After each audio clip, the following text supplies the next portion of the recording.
Abraham को, कहते हर क्षण हर पल कदम कदम पर कहते वो परमेश्वर की अगुवाई में चला।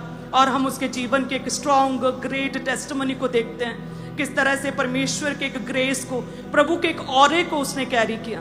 हालेलुया, एक ग्रेट गवाही देखते हैं, क्योंकि क्या था, प्रभु के संग संग चलता था, अपनी मर्जी नहीं, अलगताई नहीं, सेपरेट नहीं था परमेश्वर से, पर मैं हर कदम पर प्रभु की अगुवाई में चलने वाला।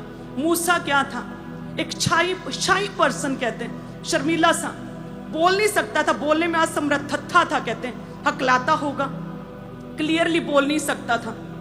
ऐसे व्यक्ति को परमेश्वर ने जब उस पर प्रभु की दया, उसकी ग्रेस आई, जब उसने डिसाइड किया प्रभु की बात को सुनना, परमेश्वर के संग चलना, परमेश्वर ने लाखों की भीड़ को अन्य जाति देश से मूसा की अगुवाई में बाहर निकाला। हालेलुया। जब हम देखते हैं इजराइलियों के विषय में किस तरह से परमेश्वर ने, कहते हैं कि पूरे रास्ते, पूरे जंगली जर्नी में, उजाड़ बियाबान में परमेश्वर ने सारे इजराइलियों की अगुवाई की, परमेश्वर उनके साथ चला। कहते हैं कि परमेश्वर ने बादल के खंबे के रूप में, आग के खंबे के रूप में परमेश्वर ने इजराइलियों की मदद और सहायता की। हालेलुया।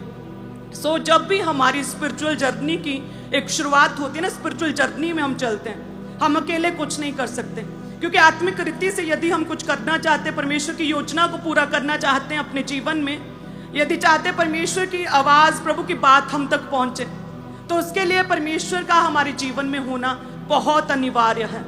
ये जरूरी है कि हम परमेश्वर की बात, उसकी आत्मा की आवाज को सुन सकें।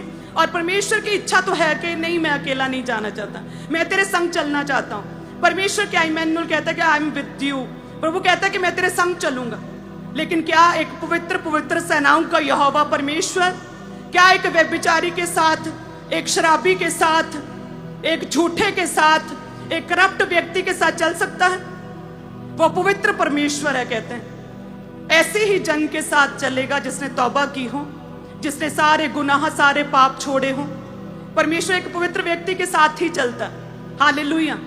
यदि आप चाहते हैं कि मेरे जीवन के हर हिस्से में परमेश्वर मेरी अगुवाई करे, क्योंकि प्रभु कहता है आओ हम सब साथ में चलते हैं, आओ हम सब पार चलें, हम आओ झील के उस पार चलें।